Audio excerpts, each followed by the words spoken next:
Assalamualaikum warahmatullahi wabarakatuh.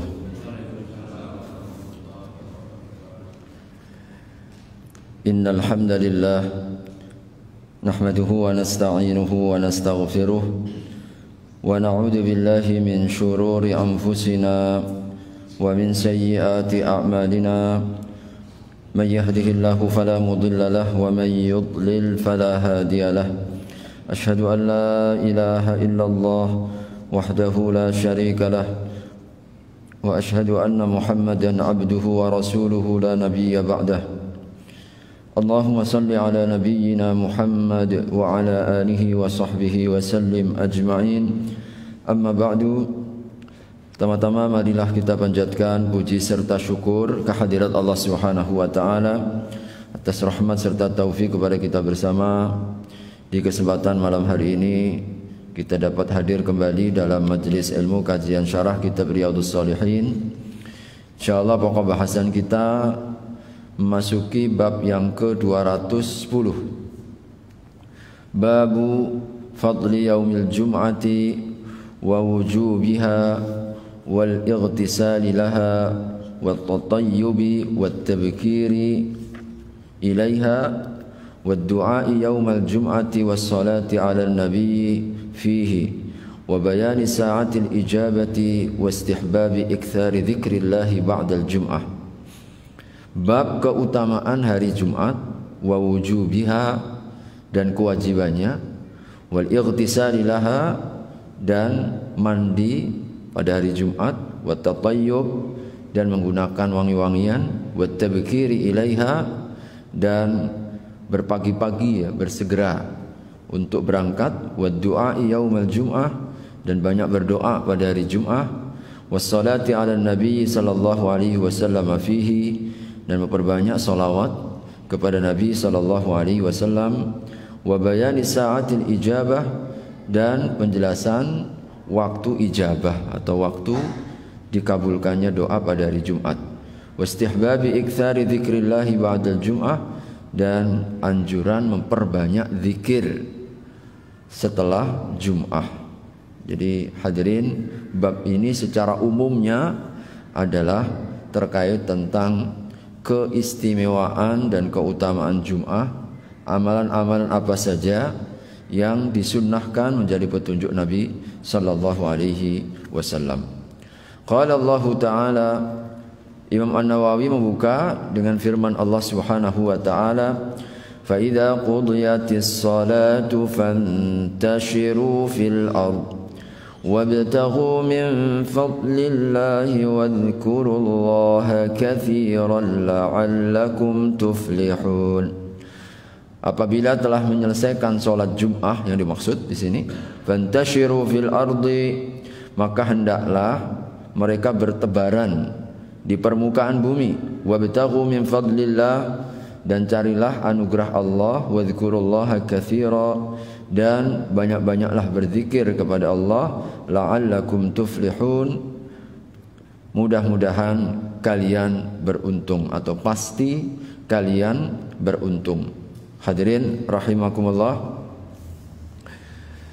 di dalam ayat ini Allah Subhanahu wa taala dan dicantumkan oleh Imam An-Nawawi rahimahullahu ta'ala dalam bab keutamaan pada hari Jumat, yang tentu hari Jumat ini adalah hari istimewanya umat Rasulullah Muhammad sallallahu alaihi wasallam.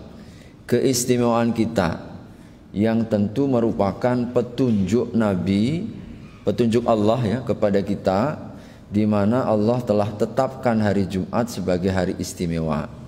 Karena memang ini menepati dari keistimewaan pada hari Jumat.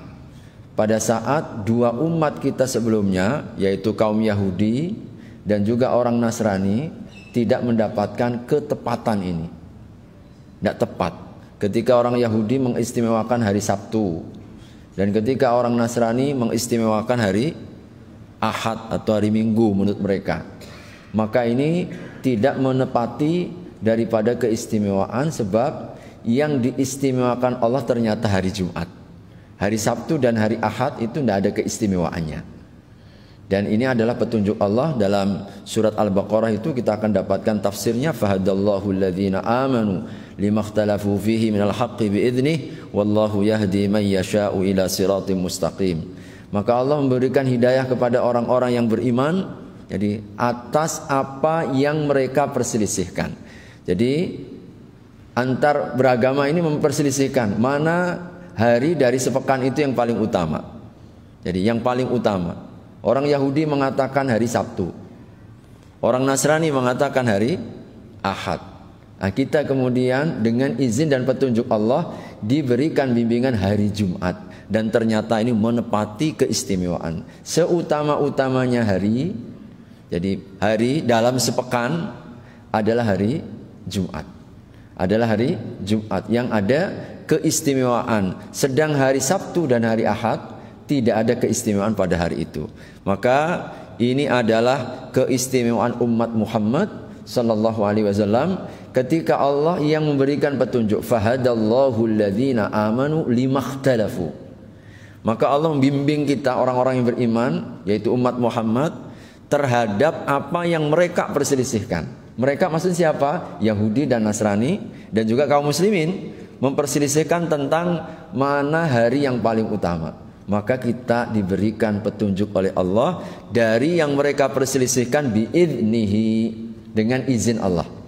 Dengan izin Allah, wallahu yahdi man yasha'u ila siratim mustaqim. Ayat itu ditutup, Allah memberikan hidayah kepada siapa saja yang Allah kehendaki kepada jalan yang lurus. Maka hari Jumat adalah hari istimewa yang Allah Subhanahu wa taala memberikan keistimewaan secara khusus, sehingga Allah Subhanahu wa taala mewajibkan salah satunya adanya kewajiban untuk melaksanakan sholat Jum'ah.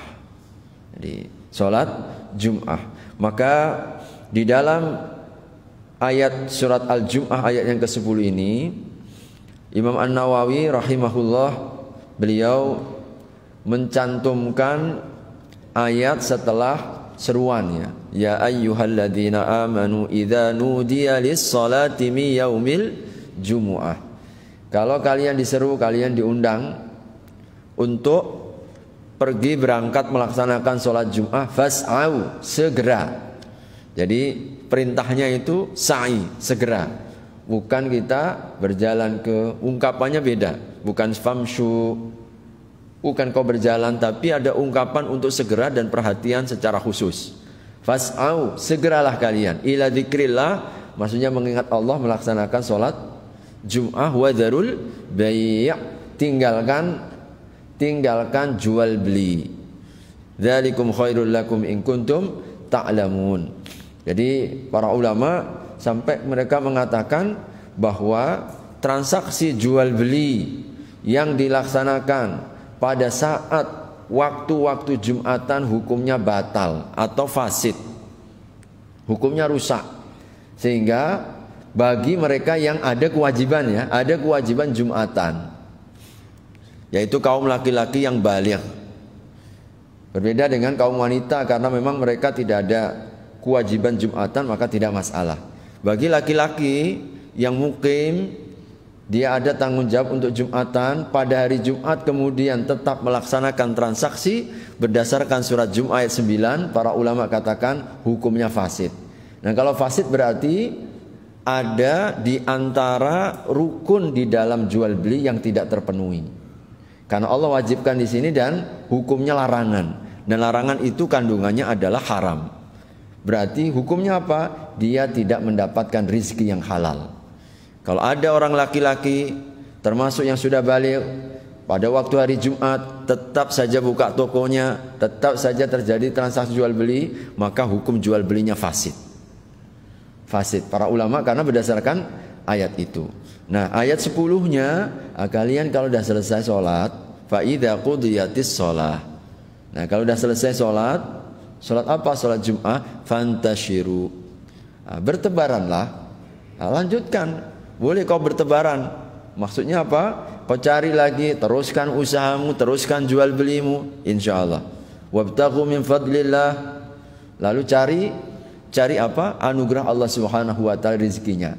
Makanya para ulama mereka mengatakan bahwa berdasarkan ayat ini, setelah perintah sholat, lalu kemudian dilanjutkan dengan bertebaran di muka bumi untuk melanjutkan dan meneruskan usaha.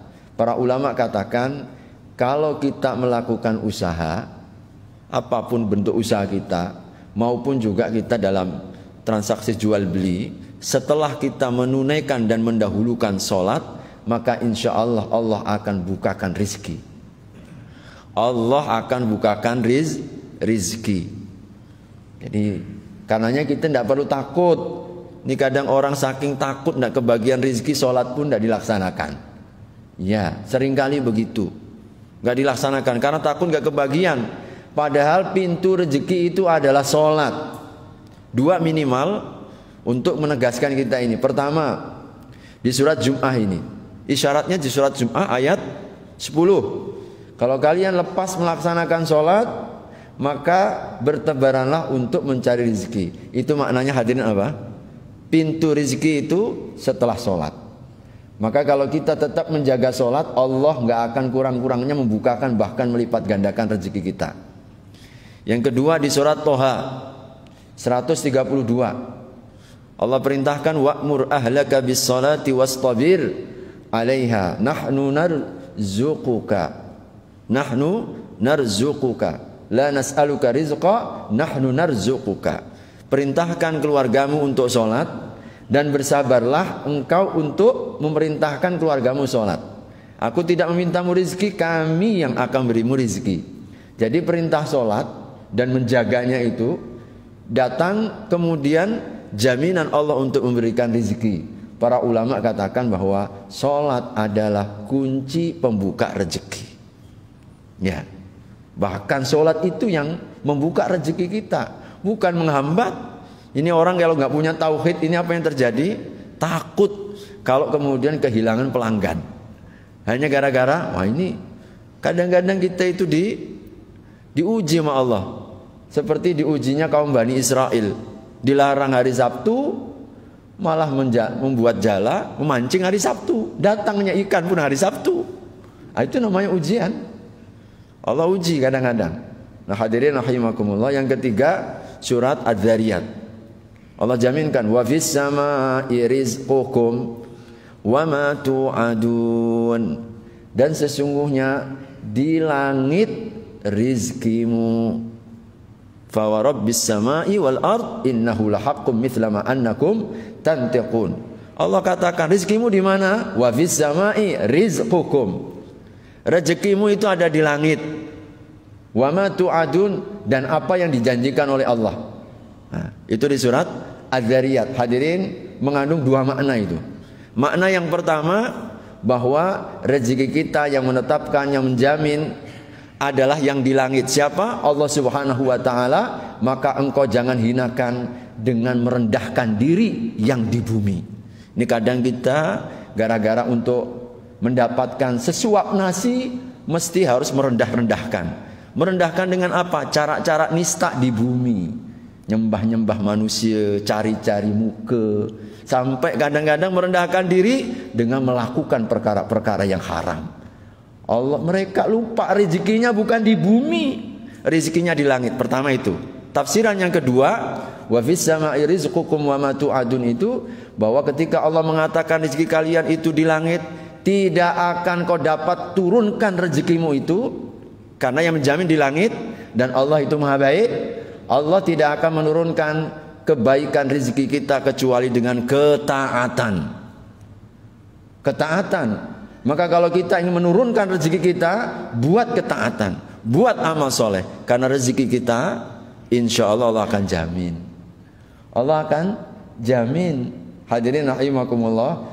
Jadi kalau orang yang beriman, rezekinya itu karena ketaatan. Rezeki orang beriman itu diundang, ditarik dengan ketaatan. Tapi kalau kita ini berbuat maksiat dan dosa, rezeki kita itu akan dihambat, dikurangi oleh Allah. Dalam satu riwayat hadis bukan begitu, wa innar rajula la yuhramu min rizqihi bidzambin.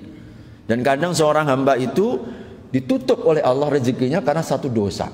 Karena satu dosa. Nah itu Pak Ustadz, yang nggak pernah ke masjid, yang nggak taat kepada Allah, kok rezekinya banyak? Bukan rezeki itu. Itu bukan rezeki. Rezeki itu yang membuat kita makin baik, makin syukur, makin taat. Itulah rezeki. Makanya bagi mereka yang tidak taat kepada Allah, rezekinya bukan rezeki, tapi kesenangan sesaat untuk menguji mereka semakin menambah dosa. Nah ini yang harus kita pahami. Jadi bukanlah rezeki kalau kemudian menambah dosa. Karena itu namanya istidraj. Istidraj. Makanya orang beriman rezekinya ditarik dengan ketaatan. Makin kita undang dengan kebaikan, ketaatan, maka rezeki itu semakin barokah. Berkahnya rezeki apa? Membuat kita makin bersyukur, kita makin dekat kepada Allah, kita makin menambah amal soleh kita. Itu rezeki itu. Dan hadirin, kalau rezeki itu insya Allah. Jadi Allah subhanahu wa ta'ala tidak terhitung. Ya, rezeki itu tidak terhitung. Tapi kalau gaji Pak, terhitung.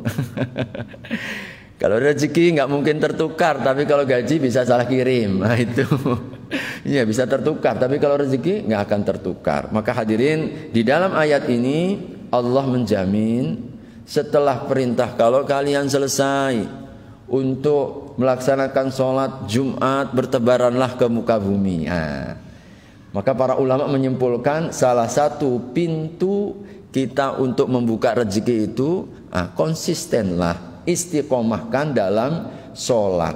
Dan ketika kita jaga selalu, jadi kelola usaha kita dengan jadwal sholat, rezeki kita itu insya Allah dimudahkan oleh Allah. Dan hanya dimudahkan dan berkah. Berkah, nah itu yang kita cari. Berkahnya ini hadirin. Barokah yang akan semakin membawa manfaat dan nilai bagi yang diberikan oleh Allah Subhanahu wa ta'ala. Dan Allah ingatkan dalam ayat ini juga, tatkala kita sibuk dalam usaha kita, fantashiru fil ardi wabtaghu min fadlillah, bertebaranlah kau di permukaan bumi dan carilah dari anugerah Allah. Dilanjutkan, wadzikrullah, tetaplah kau berzikir kepada Allah. Maka zikir itu tidak terbatas hadirin, kapan saja. Tadi kan kita udah sholat Jumat tuh, kan zikir, iya. Ini kok diperintahkan zikir. Kita ini zikir kapan saja. Kaum muslimin, kaum mukminin, zikirnya tidak terbatas. Habis sholat zikir. Kita waktu dalam sibuk usaha pun jangan lepas zikir. Karena zikir itu tidak mesti kita dalam kondisi duduk. Jadi alladzina yadhkurunallaha qiyaman wa qu'udan wa 'ala junubihim. Ini kalau zikir kita dalam keadaan berdiri, dalam keadaan duduk, dalam keadaan berbaring, tidak masalah. Kita zikir kapan saja. Maka hadirin insyaallah kalau kita sedang jual beli kita sedang usaha, disertai zikir, insyaallah hati tenang. Satu, merasa terjamin dengan apa yang Allah karuniakan, dan insyaallah lebih mengendalikan hati, tidak macam-macam.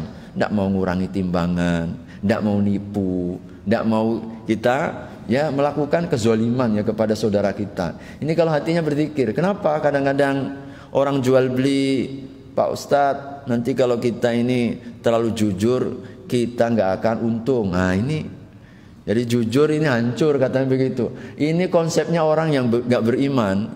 Jadi gimana maksudnya? Kurang-kuranglah sedikit. Jangan terlalu jujur amat. Ini kalau kita mau untung dengan cara zolim begini nih, nggak akan berkah. Kelihatannya aja Pak, kelihatannya banyak, kelihatannya untung, tapi yakin nggak ada berkahnya. Jadi nggak ada berkahnya. Maka zikir kepada Allah saat kita melakukan usaha itu sesungguhnya untuk membentengi hati, menjaga agar kita terhindar dari apa? Dari kecurangan, dari penipuan, berkhianat kepada saudara kita, berbuat zalim saat kita berusaha. Makanya di dalam surat Jumat ayat 10 ini ditutup dengan kalimat kepastian. Kalau kalian selesai sholat, kita lanjutkan usaha kita, tetap berzikir dalam berusaha. Apa jaminan Allah? La'allakum tuflihun. Di dalam Al-Quran kata-kata la'alla hukumnya pasti. Pasti kau akan untung, pasti kau akan sukses. Allah yang menjamin.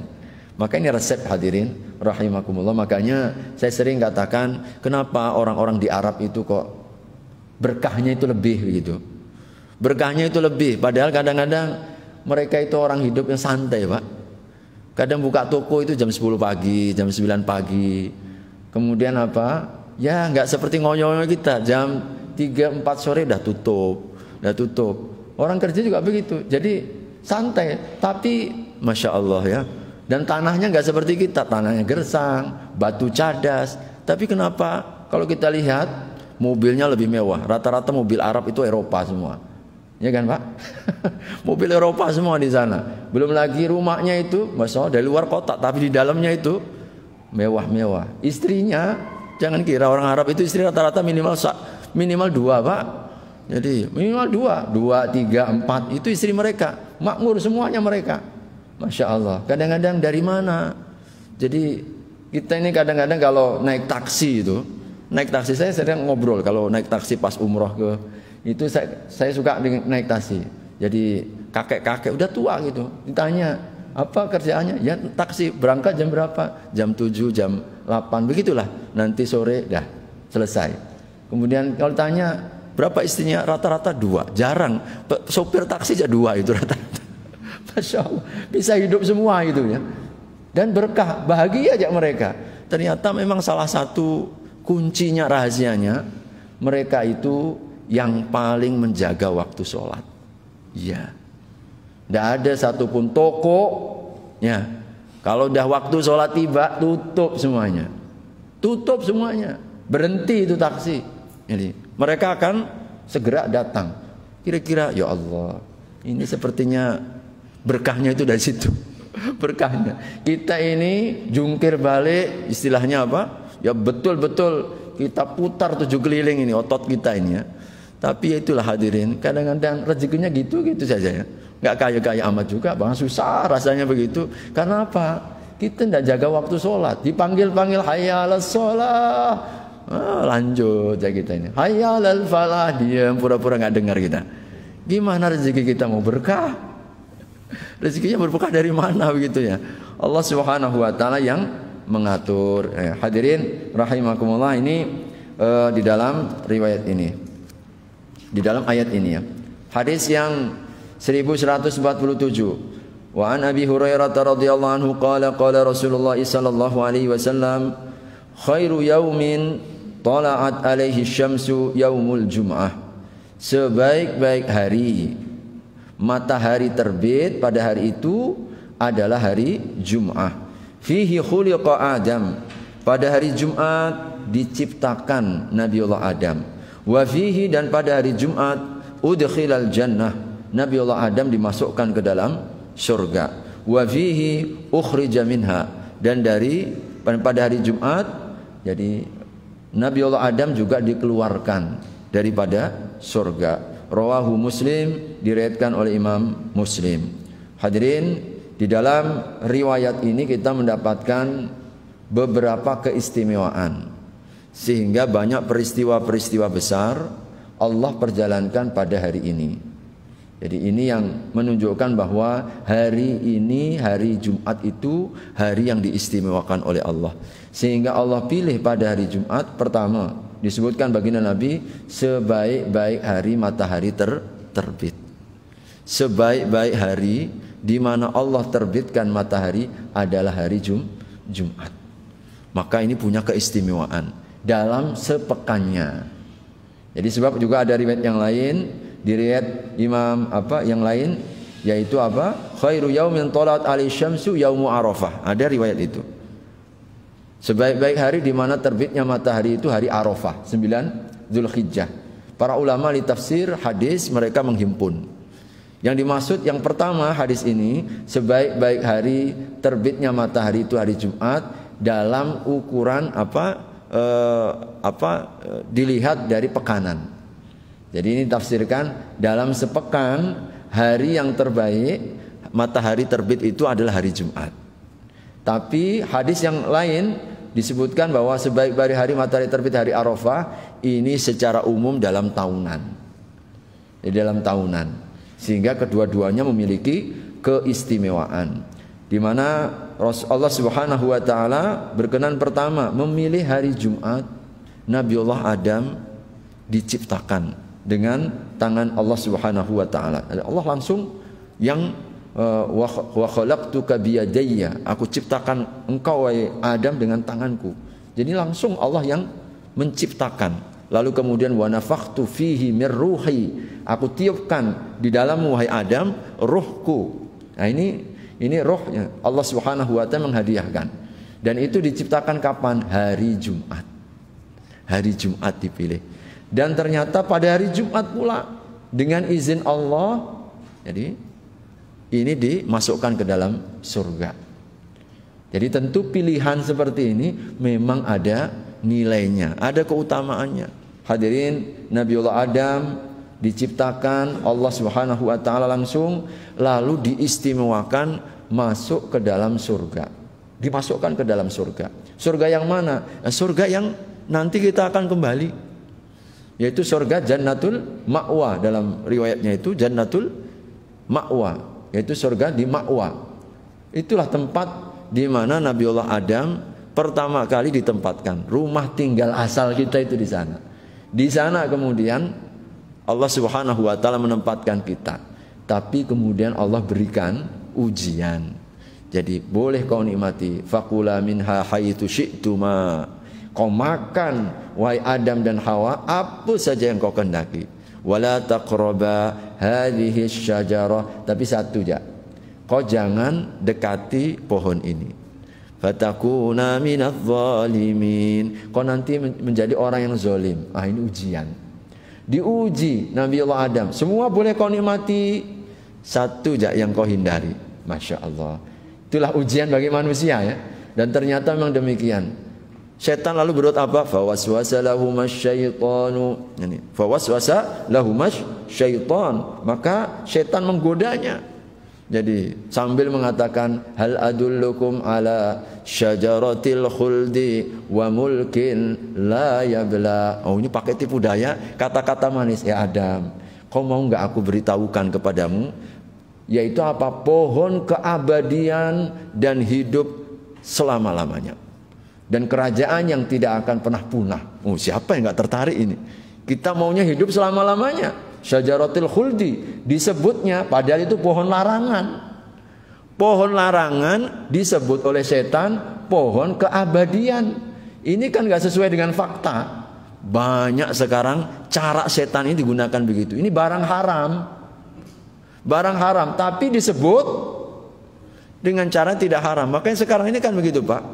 Banyak orang akhirnya gak tampak begitu ya. Masya Allah. Karena gak tampak. Berzina itu hukumnya haram. Dia nggak terlalu tampak zina, prostitusi, agak keren kan? Masya Allah. Minuman keras, mabuk, narkoba, nggak tampak begitu kan? Nah, sekarang ini kan kadang dibumbui, perkara haram dibumbui. Kalau nggak mabuk ini bukan laki-laki. Oh, ini kan sekarang banyak tipu daya begitu, macam setan persis. Jadi setannya bagaimana? Itu pohon larangan, tapi disebut setan. Hal adulluka ala syajaratil khuld. Adam, mau enggak aku beritahukan dengan pohon keabadian. Itu pohon larangan tapi disebutnya pohon abadi. Wa mulkin la yabla. Dan juga apa? Kerajaan yang tidak akan pernah punah. Jiwanya mulai ini tertarik, lupa dengan pesan Allah. Akhirnya fa'akala minhuma fabadat lahuma sawatuhuma. Terpedaya Nabi Adam dan akhirnya makan dari buah larangan. Seketika itu juga fabadat lahuma sawatuhuma. Maka tampak auratnya. Subhanallah. Tampak auratnya. Langsung ditutup apa? Wa tafiqa min waraqil jannah. Maka ditutupnya akhirnya dengan apa? Daun-daun surga. Subhanallah. Dan itu mengisyaratkan siapapun yang berbuat maksiat langsung tampak auratnya. Jadi orang yang berbuat dosa itu ditampakkan keburukannya oleh Allah Subhanahu wa taala. Enggak hanya itu hadirin, langsung dikeluarkan. Dan makanya wa fihi udkhilal jannah, hari Jumat beliau dimasukkan ke dalam surga, wa fihi ukhrija minha, dan pada hari Jumat pula Nabi Adam dikeluarkan dari surga, ditempatkan di bumi pada hari Jumat. Pada hari Jumat dengan hikmahnya Allah Subhanahu wa taala. Hadirin, bayangkan satu kali dosa langsung diturunkan ke bumi. Di surga tempat kenikmatan, di bumi tempat perjuangan dan ujian. Hanya karena satu kali melaksanakan dosa. Subhanallah. Maka hadirin, kadang-kadang kita ini berpikir, kita bukan lagi satu kali dosa. Berdosa-dosa kita lakukan, kita buat tiap hari, Masya Allah. Kadang-kadang dalam hati, mudah-mudahan ya Allah tutuplah aib kita, ampunkan dosa kita. Mohon kita ini istighfar kepada Allah Subhanahu wa ta'ala. Nabiullah Adam sekali berbuat langsung diturunkan ke bumi. Satu kali dosa, Pak, sekali yaitu dosa. Beliau berbuat langsung diturunkan ke bumi. Ini kalau bukan karena rahmat Allah kepada kita, maha pengampunnya Allah kepada kita, maha Allah yang sitir, yang menutupi aib-aib kita. Kita ini tiap hari banyak berbuat dosa, tapi kita itu masih dimuliakan oleh manusia. Maka jangan mengira kita ini kalau dipuji orang, dimuliakan orang, disebut begini begitu, Masya Allah. Sesungguhnya tak lebih anugerah Allah yang masih menutup aib kita. Andai kata kita ini dibuka aib kita, tidak ada orang yang memuji kita, Pak. Makanya ketika orang memuji, pujilah Allah. Pujilah Allah Subhanahu wa ta'ala, jangan bangga. Makanya Abu Bakar kalau ada yang memuji, Allahumma ja'alni khairan mimma yadhunnun. Ya Allah, jadikan aku yang lebih dari apa yang mereka sangka. Dia menyangka aku baik, ya Allah, padahal aku enggak segitu-gitunya. Engkaulah ya Allah yang menutupi aib. Maka kita memuji Allah Subhanahu wa ta'ala. Agar apa? Jangan sampai kita ini kalau diuji jadi terbang. Itu godaan. Dipuji terbang, akhirnya kita sombong, Pak. Minimal kalau kita nggak merendahkan orang, hati-hati. Kadang muncul ujub. Ujub itu merasa ya. Merasa dalam hati itu udah ujub itu. Siapa? Gitu loh. Jadi ada perasaan itu udah ujub itu. Itulah beratnya kita jaga amal itu. Makanya hadirin, banyak-banyaklah memuji Allah. Kalau kita muji orang, sertai dengan tabarruk ya. Tabarakallah, Masya Allah. Agar apa? Saudara kita itu enggak penyakit ain. Kita pun kalau dipuji, pujilah Allah. Dipuji, pujilah Allah. Makanya jangan muji orang di depan orang, itu enggak baik. Nah, puji kalau memuji yang sudah meninggal, yang sudah jelas. Kalau kita muji orang yang masih hidup ini, belum jelas ini, Pak ya, status kita. Kita ini kan berusaha kan? Kita berusaha untuk menjadi yang lebih baik. Makanya hadirin, itu Nabi Adam, beliau alaihissalam diturunkan ke bumi pun juga pada hari Jumat. Oleh karenanya hadirin semuanya Allah berlakukan ini tentu dengan hikmah. Kenapa? Semua segala sesuatu ada asbabnya.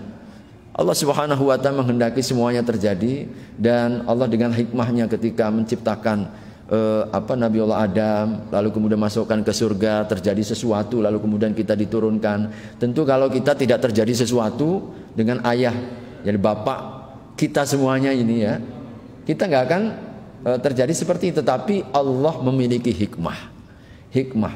Dan setelah Allah Subhanahu wa ta'ala turunkan ke bumi pun, Allah memberikan kalimat-kalimat pertaubatan. Ya, kalimat taubat, dan diterima taubatnya oleh Allah Subhanahu wa ta'ala. Begitulah ya hadirin, kita anak-anaknya ya, Nabiullah Adam semuanya ada potensi kecenderungan untuk berbuat buruk, tetapi ketika berbuat buruk kita pun juga memiliki potensi untuk kembali. Nah, makanya kata Nabi SAW, kullu bani Adam khata. Setiap anak Adam itu berbuat salah. Wa khairul khata'in at-tawwabun. Sebaik-baik yang melakukan kesalahan itu yang segera kembali bertaubat. Jadi yang namanya manusia tidak mungkin tidak salah. Pasti salah. Nah, tapi kita bisa mendapatkan yang terbaik dari potensi kita ini. Kita ini memang karakternya mudah sekali terjerumus dalam kesalahan. Tapi yang terbaik ternyata ketika melakukan kesalahan segera sadar. Nah, kita istighfar, kita susuli dengan kebaikan, maka insya Allah akan ditutup. Nah ini ya hadirin rahimakumullah. Dan ini keistimewaan pada hari Jumat ini. Wa anhu, hadis yang ke-1148, dan dari Abu Hurairah radhiyallahu anhu qala Rasulullah sallallahu alaihi wasallam, man tawaddaa, barang siapa yang berwudu, fa ahsanal wudu'a, lalu memperbaiki wudunya, tsumma atal jumu'ata, lalu datang ke salat Jumat, fastama'a wa ansata, dia mendengar dan dia perhatikan, ghufira lahu ma bainahu wa bainal jum'ati, maka Allah akan ampunkan dosa-dosanya yang terjadi di antara dua Jum'ah, wa ziyadatu thalathati ayyam, ditambah 3 hari. Nah, berarti berapa itu? 10 hari kita diampunkan dosa kita. Wa man massal hasa faqad lagha, barang siapa yang main-main kerikil, maka dia telah melakukan perbuatan sia-sia. Rawahu Muslim, diriwayatkan oleh Imam Muslim. Hadirin rahimakumullah, di dalam riwayat ini kita mendapatkan keistimewaan dan jaminan bahwa pelaksanaan Jumat kita akan menjadi kifarat yang terjadi dosa antara Jumat yang lalu dan Jumat yang akan datang.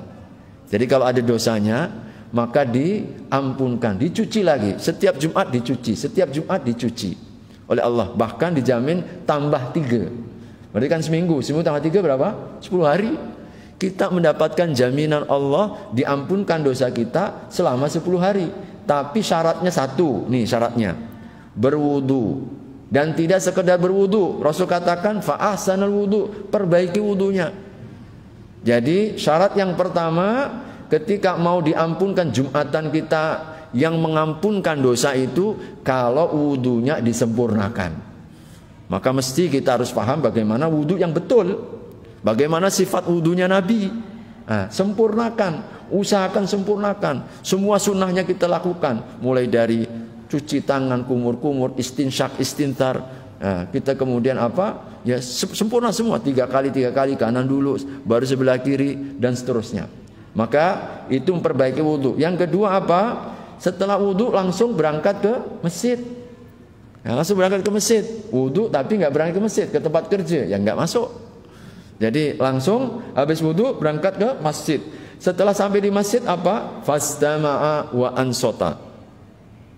Jadi yang dilakukan itu mendengar dan memperhatikan. Nah, syaratnya yang ketiga, datang ke masjid. Yang kedua, yang ketiga untuk apa? Untuk mendengarkan khutbah. Jadi kalau datang pergi ke Jumatan bukan mendengar, tidur, nggak dapat jaminan, Pak. Jadi orang yang datang Jumatan tidur nggak dapat jaminan. Berarti ini Jumatan yang tidak mengampunkan dosa. Dia nggak mendengar. Orang tidur mana bisa dengar, Pak? Ya kan? Apalagi kan bahasanya bukan saja mendengar. Wa ansota, wa ansitu wastami'u. Ansit itu artinya memperhatikan apa yang disampaikan oleh khatib, itu disampaikan, dia fahami, dia coba cermati, itu namanya ansota. Jadi ini syarat yang ketiga. Jadi hadirin rahimakumullah, yang keempat syaratnya tidak main-main. Tidak main-main. Digambarkan oleh Nabi dalam riwayat ini, nggak main-main kerikil. Dulu masjidnya Nabi tidak macam kita, Pak. Dulu masjid Nabi itu atapnya pelepah kurma, lantainya itu pasir. Belum ada tembok seperti porselin sekarang, pakai pasir. Nabi mengingatkan, ada orang yang Jumatan sambil dengerin tapi tangannya main-main. Main-main kerikil, main-main apa. Nah, ini nggak masuk. Berarti tidak memberikan perhatian. Nah, kalau kita hari ini misalkan bukan main-main, atau dengerin khutbah main HP, masuk, ya kan? Main HP, atau mungkin main apa? Main bajunya atau main selendang, atau main-main apa begitu, macam orang nggak fokus gitu ya. Kadang main-main nggak terasa. Maka ini perbuatan sia-sia. Jadi main-main dan melakukan kesia-siaan 4 ini. Wudunya diperbaiki, langsung datang ke masjid. Lalu dia dengarkan dengan sesama. Jangan membuat perbuatan-perbuatan yang sia-sia. Jadi sia-sia, yang mengalihkan perhatian kita dari mendengar Jum'ah. Nah, yang seperti ini ghufira. Jadi Jumatannya ini, dia sholat Jumatnya itu menghapuskan dosa antara Jumat yang lalu dengan Jumat yang dilaksanakan, ditambah 3 hari. Maka hadirin, ini diantara keistimewaan. Allahu Akbar. Sudah masuk waktu ya? Cepat ya? Subhanallah, baru 2 hadis. Baik, hadirin rahimakumullah. Karena sudah masuk waktu, jadi mudah-mudahan insyaallah nanti pekan depan masih kita lanjutkan tentang keutamaan dan keistimewaan amalan-amalan apa saja pada hari Jumat. Mudah-mudahan Allah berikan keberkahan dan ilmu yang bermanfaat. Amin ya rabbal alamin. Mari kita sempurnakan dengan doa kafaratul majlis. Subhanakallahumma wa bihamdika asyhadu an la ilaha illa anta astaghfiruka wa atubu ilaik. Wassalamualaikum warahmatullahi wabarakatuh.